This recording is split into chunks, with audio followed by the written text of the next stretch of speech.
reporting this week from the UK. Now, when I was at the train station, Alec, I said slew.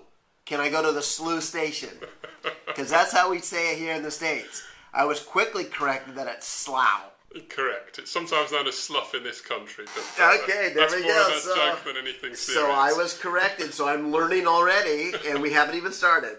So I have the privilege of being here in Slough, yes, the UK, and I'm spending time here with Alec Berry, who's the Professional Services Director at ClickSoftware.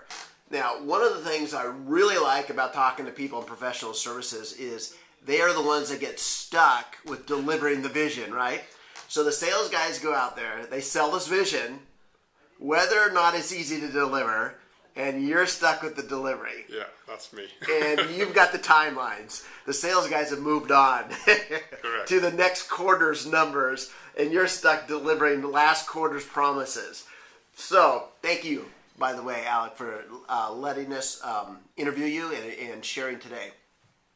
So let's talk about a couple things. Trends. From your perspective, coming out of professional services, what are some of the trends that you're seeing out there today, at least within the regions that you're responsible for?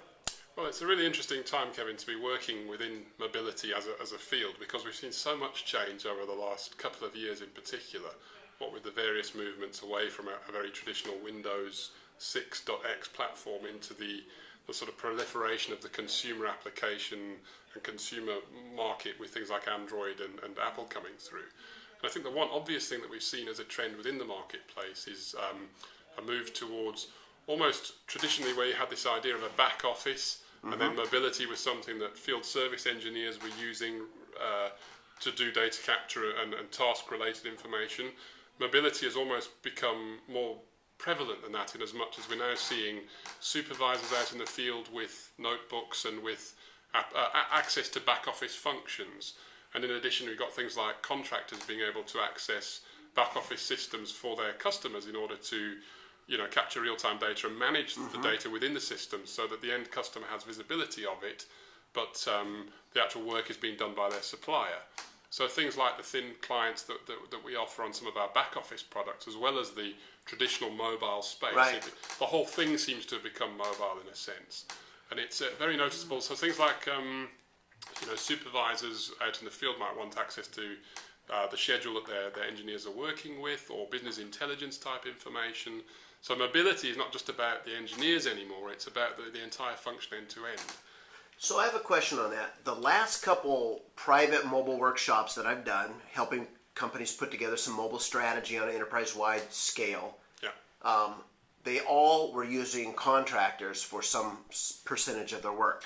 Correct, yeah. And that was kind of a big challenge, because they knew what they could require of their employees. Yeah. But they also, when they were using this dynamic real-time scheduling, wanted to extend those capabilities out so they have the option and flexibility of dispatching either an employee or a contractor, depends on the requirements. Yeah. Are you seeing that? Yes, absolutely. This is one of the, because it adds so much flexibility in terms of what you can do in the day of service in order to meet the peaks and troughs that might come through the door.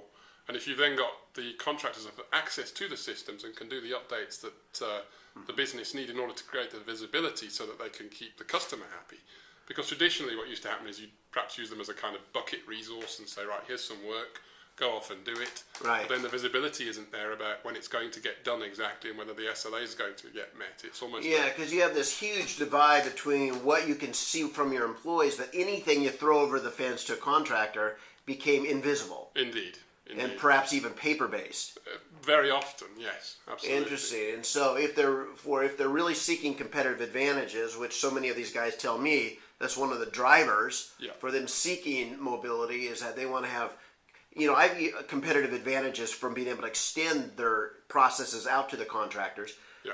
I've also heard that contractors are often more expensive than their employees. Yes. And so they want to start calculating the economic factors involved here. Do I dispatch to a lower cost employee that might be on the bench? Yes. Or do I go to a higher price contractor that might be closer to the job? There's all these kinds of economic things which in real time people can't think through all those things, how do companies deal with that? And this is where the scheduling elements of the overall solution come in, because you can build objectives into the system to say, do we pick a resource that's potentially more expensive but meets the SLA and increases customer satisfaction, versus do we make someone travel a little bit further that's internal? And it's knowing and understanding where those trade-offs are. And no two organisations are ever quite the same, so it really doesn't require a level of analysis when setting up the algorithms that do the automatic scheduling in order to create these balances. But it's like anything, you can't achieve all the goals. It's a matter of understanding where the priorities lie. And certainly contractors create that level of extra capacity for those times when the workforce is stretched. But equally, you might take a view as an organisation that you're simply going to outsource a particular kind of work, for example, just because it's specialised in terms of its skill set and so on. So, there are different ways to skin it. But certainly, what you're describing is something we see very often.